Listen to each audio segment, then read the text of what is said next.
Hi friends, నేను మీ శ్వేత. Welcome back Varnika వంటకాలు. ఈరోజు నేను చేయబోయే రెసిపీ కైమా కూర. దీన్ని ఎట్లా ప్రిపేర్ చేయాలో చూద్దామా. ముందుగా కడాయి పెట్టుకొని ఆయిల్ హీట్ చేసుకోవాలి. కుక్కర్ అవసరం లేదు కైమాకి, సో అందుకని నేను కడాయిలో వేస్తాను. మంచిగా అవుతుంది కడాయిలో కూడా. ఆయిల్ హీట్ అయినాక అందులో అర చెంచా జీలకర్ర వేసుకోవాలి. జీలకర్ర కొంచెం వేగినాక తరిగిన ఉల్లిపాయలు, అర కేజీ కైమా తీసుకున్నా. అర కేజీ కైమాకి 3 ఉల్లిపాయలు తరిగిన, మంచిగా గ్రేవీ వస్తుంది. ఇందులోనే 4 పచ్చిమిర్చి చిన్నగా తరిగిన. ఇవన్నీ వేసుకొని ఒకసారి కలుపుకోవాలి.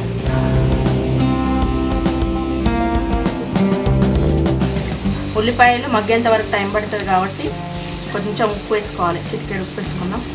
చిటికెడు చాలా ఎక్కువ వేసుకోకండి,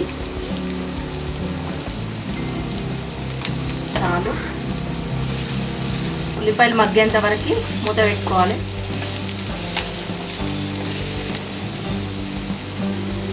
గ్యాస్ మీడియం ఫ్లేమ్లో పెట్టుకొని మూత పెట్టుకోవాలి. ఉల్లిపాయలు మగ్గినాయో లేదో ఒకసారి మూత తీసి చూద్దాం. చూడండి, మంచి ఉల్లిపాయలు చూసింటారు కదా, ఉల్లిపాయలు మంచిగా మగ్గినాయి కాస్త. ఇప్పుడు ఇందులో అల్లం పేస్ట్ వేసుకోవాలి. 1.5 చెంచా అల్లం పేస్ట్ వేసుకోవాలి. అల్లం పేస్ట్ కూడా మంచిగా పచ్చివాసన పోయేంత వరకు మంచిగా వేయించుకోవాలి.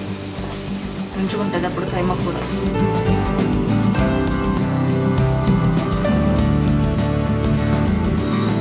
ఇంకా కాసేపు అంటే ఇంకో నిమిషం మూత పెట్టుకోవాలి.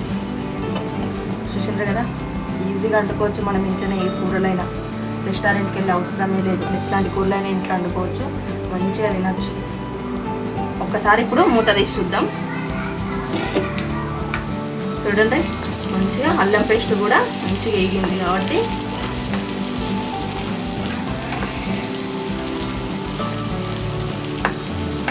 చూసిండ్రు కదా, మంచిగా బ్రౌన్ కలర్ లెక్క, లైట్ బ్రౌన్ కలర్ లెక్క వచ్చింది కదా. అప్పుడు అల్లం పేస్ట్ వేగినట్టు మంచిగా. ఇప్పుడు ఇలా పసుపు వేసుకోవాలి. పసుపు వేసుకొని కలుపుకొని ఒకసారి మూత పెట్టాలి.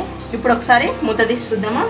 చూడండి, మంచిగా ఉల్లిపాయలు, పచ్చిమిర్చి, పసుపు, అల్లం పేస్ట్ మంచిగా వేగినాయి. గిట్లు వేగితేనే మంచిగా మనం ఏ కూర చేసినా మంచిగా టేస్ట్ ఉంటుంది. ఇందులో ఇప్పుడు కడిగి పెట్టుకున్నాం కదా మటన్ కైమా, ఇది వేసుకోవాలి. ఇంతంత పసుపు ఉప్పు వేసుకొని కడుక్కోండి. ఏదైనా బ్యాక్టీరియా ఉన్నా క్రిములు ఉన్నా చచ్చిపోతాయి. పసుపు ఉప్పు వేసుకొని, చిటికెడు పసుపు చిటికెడు ఉప్పు వేసుకొని కడుక్కోవాలి. ఇలా మనం తెచ్చుకునే నాన్ వెజ్లో ఏమైనా బ్యాక్టీరియా ఉన్నా ఏమైనా క్రిములు ఉన్నా చచ్చిపోతాయి. పసుపు మంచిగా యాంటీబయాటిక్ లెక్క పనిచేస్తుంది కదా.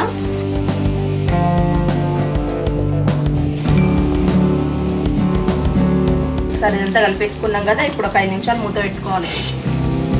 మంచిగా నూనె లేగుతుంది మటన్ కైమా అంతా. ఇప్పుడు ఒకసారి మూత తీసి చూద్దాం. చూడండి, మంచిగా కైమా అంతా నూనెలో గోలింది కదా. ఇప్పుడు ఒకసారి కలుపుకోవాలి మొత్తము. మంచిగా గ్యాస్ మీడియం ఫ్లేమ్లో పెట్టుకొని కుక్ చేసుకోండి. మంచిగా ఉంటుంది, టేస్ట్ కూడా సూపర్ ఉంటుంది. నిమ్మలంగా కుక్ అయ్యి కూర కూడా సూపర్ ఉంటుంది. చూసిండ్రు కదా, ఇట్లా కొంచెం గోలినాక ఇందులో ఉప్పు వేసుకోవాలి. రుచికి తగినంత వేసుకోండి. నేను 1.5 చెంచా వేస్తున్నా. ఒకసారి దీన్ని కలుపుకోవాలి. నాకైతే కమ్మటి వాసన వస్తుంది. మీరు కూడా మీ ఇంట్లో ట్రై చేసి ఎట్లుందో మా కమెంట్ బాక్స్లో కమెంట్ చేయండి. నాకైతే ఎప్పుడెప్పుడు తినాలని ఉంది. సుత్తంటే తినబుద్ధి అవుతుంది నాకు కూడా. అంటే వాసనకి మంచి వాసన వస్తుంది. కారం వేసుకోవాలి. కారం 3 చెంచాలు వేసుకోవాలి. 3 చెంచాలు కారం వేసుకున్నాక ఒకసారి మళ్ళీ అంతా కలుపుకోవాలి. కైమా అంతా కలుపుకోవాలి.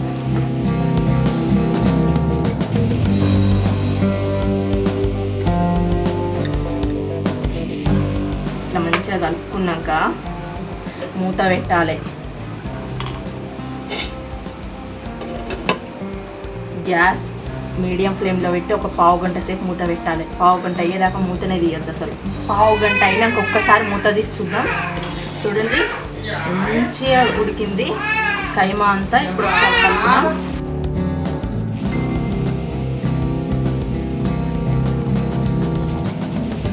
ఒకసారి మొత్తం కలిపినాక ఇందులో ధనియాల పొడి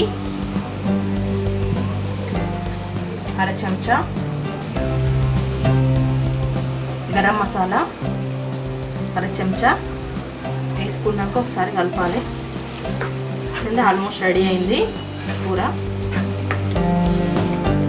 ఇప్పుడు పావు గంట మీడియం ఫ్లేమ్లో పెట్టి మూత పెట్టినాం కదా. ఇప్పుడు ఇంకొక పావు గంట పూర్తి సిమ్లో పెట్టి మూత పెట్టాలి. మంచిగా ఆయిల్ అంతా పైకి వచ్చి మటన్ కూర, మటన్ కైమా మంచిగా తయారవుతుంది.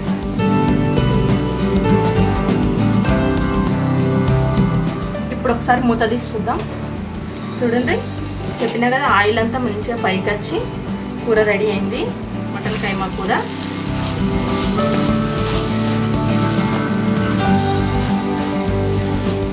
చాలా ఈజీగా ఉంది కదా ప్రాసెస్.